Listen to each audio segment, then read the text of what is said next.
the last problem we talked about was the problem of descriptive, having a descriptive theory of agents. And for this thing, I have a proposal that's called the Algorithmic Descriptive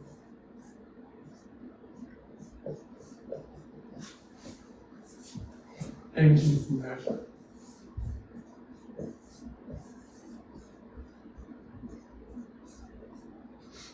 Or F.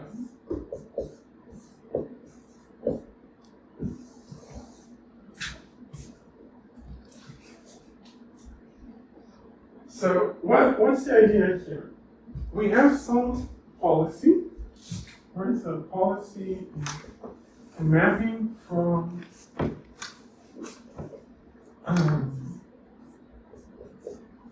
histories to actions, and we want to give it some kind of a score, like we want to somehow define how agentic this policy is. So the kind of the classical, right?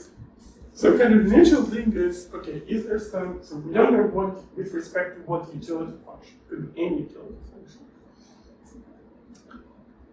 So one thing you could say is, okay, is there some utility function for which this policy is a good policy? But if you can always make really complicated utility function that's like this rock behaving in this exact specific way that this rock does, is the utility maximizing thing.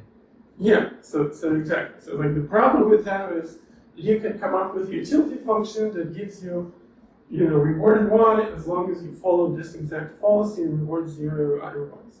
And then this exact policy is the best thing for it. So it's kind of some kind of a vacuous thing. So, but arguably this is, so there are actually two different ways to kind of counteract this sort of kind of degeneration. I'm not sure what's the right combination between them. It's like Adam takes one approach, but there's also a different possible approach. So you could also take the approach which is based on what I call instrumental reward functions, which I haven't covered, but basically instrumental reward functions are sort of related to when I talked about hidden rewards in the previous section.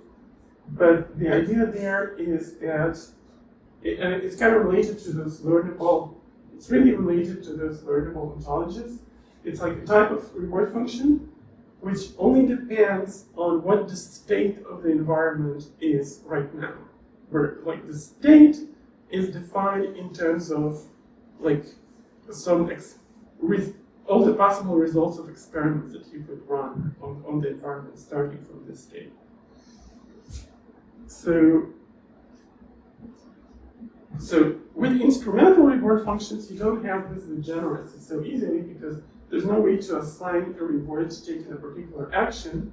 Rewards can only be assigned to the environment being in a particular state. So that's already, So this is like one way to, this is like would be one type of descriptive theory, but here I'm talking about some different type of descriptive theory. Yeah, and I'm also not sure if there's like some sense in which one of them is more correct, or maybe we need to do some combination of both. It's kind of an interesting question. But this thing tells it, but here we're saying we're approaching a different thing. The way we're approaching it is by kind of saying that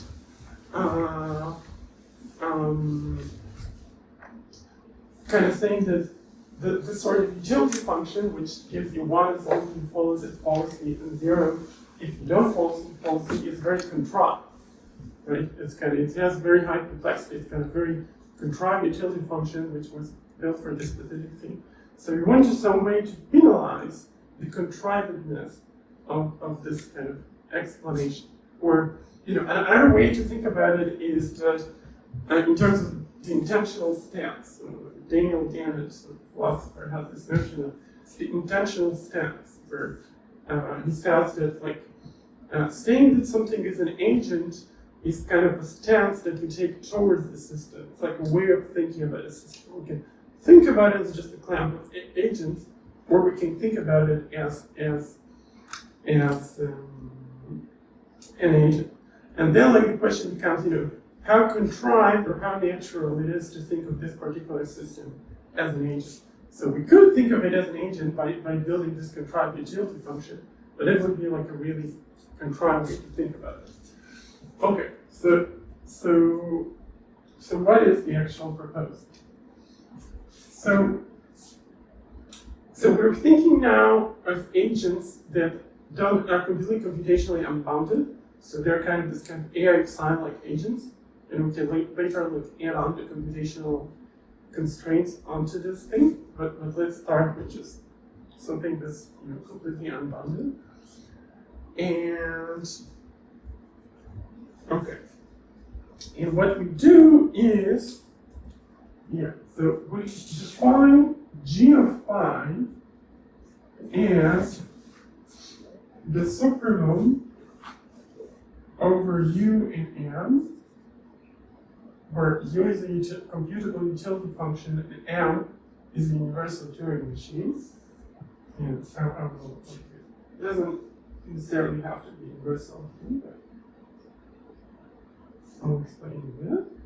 Of the minimum over all phi prime that have the property that the expected utility with respect to zeta of m and phi prime of u is at least as good as the expected utility with respect to zeta of phi of u of the Kolmogorov complexity of phi prime minus the joint Kolmogorov complexity of u and m. Okay, so again, what did I do here? I'm looking at, so this phi, you kind of want to think about it as an agent. So this agent kind of has some utility function and some prior. So the utility function is u. So this u is like some function from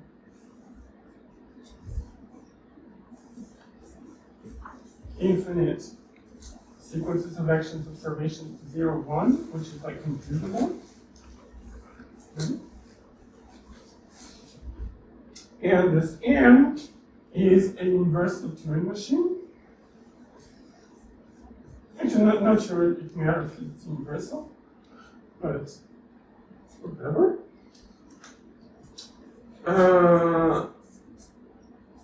In this universal Turing machine, it specifies a prior, or the Solomon of prior with respect to this universal Turing machine.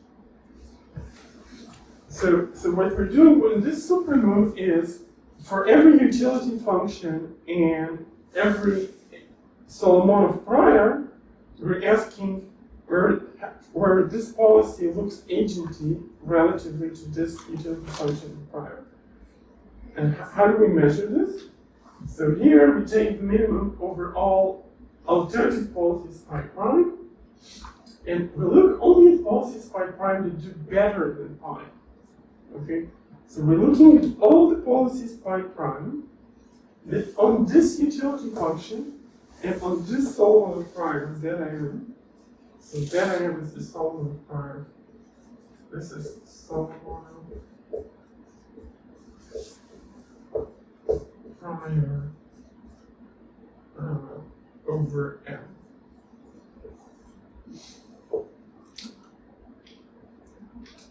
For all utility, for looking for policies that on this prior, this utility function do at least as good as our pi, and we look what's the minimal Kolmogorov complexity of such a policy needs to be.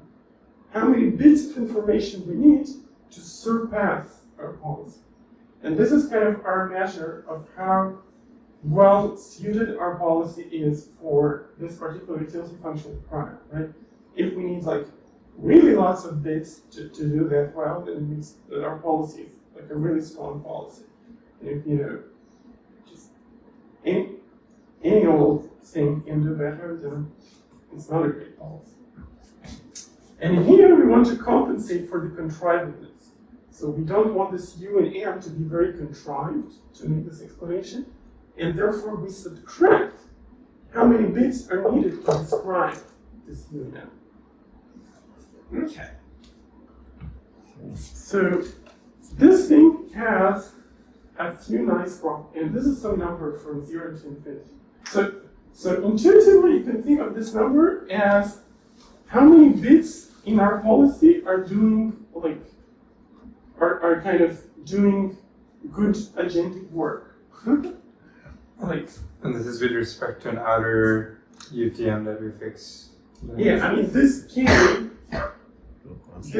here, and this k here, and with respect to some UTM M0 that we fixed in advance, right? So this thing has a couple of very easy to check properties, but they're not sensational properties, but they're still kind of something that it might not a terrible idea. So which properties does it have? First, it has the property that for, if we look at if we look at like the G of AIXI,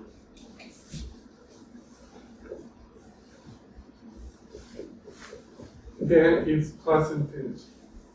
So AIXI is like the most agentic agent ever. Right. Second. I mean, it feels like if you specify a simple Turing machine and a simple utility function, that it should also, it intuitively feels like you can find a simple policy that does well by going like, you have this gigantic resource bound hunt for best policy, and Yeah. it spit that out. Yeah, right. And so what? So what do you mean? Okay, so So the thing here, the second thing here is that the G of phi is upper bounded up to some of 1 by the holomorphic complexity of phi. Okay, so yep. So but this is really not. Okay, so pi AIXI is plus infinity because it's drawing in infinite computational resources, and if we did pi of AIXI but bounded by like double exponential effort, then it would be a lot less than infinity. Yeah, it would be like it posts, the holomorphic complexity of the bounds. So we probably do need a UTM for M in order for AIXI to be plus infinity. Otherwise, like, if it doesn't cover all computations, you could have maybe a simpler policy that does as well with respect to that pair. I understand. Like in the supremum, you put the UTM, the U in parentheses. So you put the utility function of this AIXI in the UTM of this AIXI, and then no quality with finite holomorphic complexity can surpass you. So this is infinite, whereas this is finite.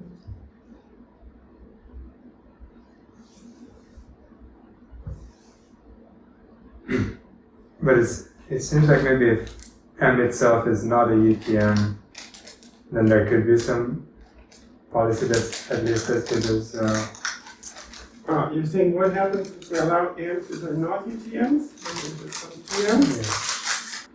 No, so what do you care? I mean, the AIXI is defined with respect to a UTM. So in the supremum, we can there is some number in the supremum which is infinity. So I don't care about all the other numbers there. so if you take M, you're saying if you take M to be M is the UTM with respect to which the AIXI was constructed. yeah, okay. And then in that case we have the minimum like there's nothing that's at least as good. Then there's nothing There's computable. no computable, which is okay. Yeah, okay, that's good. Property 3? Yeah, for property 3 is that that you actually for every n there exists some pi such that g pi is approximately k pi and at least as big as n, and some n pi computable. So if you're doing like computable approximations, then like yeah, it's like like the g can be anywhere between 0 and k, but there are really policies that kind of separate it, but they're kind of as agentic as it can be within this homomorph complexity. And there are also policies which are just complex for no reason and have no agency. And and a very important property is that changing the base UTM only changes g by of 1. Right? So this is in some sense the important thing here, because it's like homomorph complexity only depends on the UTM by O of 1. So this thing also only depends on the choice of UTM by O of 1. So it's really an invariant in some sense of like in the asymptotic sense of basis. And this property, by the way, makes it very different. So in some ways, this thing is kind of reminiscing of there's a paper by Lang and Hutter which proposes a measure for how intelligent something is. But their measure is just the expected utility on some one of priors. That's their whole measure. But well, first of all, it requires you to already know the utility function. But also one of the big problems with this measure is that it doesn't have any invariance property with respect to changing the UTM. Whereas this thing does. But other than that, I don't really know about all of it. So in the learning theoretic agenda post, there's a list of various conjectures that I have about this, but we don't really know much. So there's like things of proving what the atom of a randomly chosen policy is bounded by the G of a randomly chosen policy is bounded by the homomorph complexity of the algorithm which randomly chooses policies, which seems kind of very likely to be true, but I haven't proved this. There is like trying to find some hierarchy theorems, right? In complexity theory, we have hierarchy theorems about what kind of complexities can problems have. So how dense are the possible G's are on the scale of G's. Like, can we prove that for every number there's like something with G approximately this, within a of 1? So I don't know. What happens with this is a surprisingly difficult problem in analysis basic, which is like so. What about the atom for finite state policies? Yeah. So if phi is implementable manageable by a finite state machine with n states, then g of phi is upper bounded by the common dwarf complexity of phi, which is 2 to the O of n log n.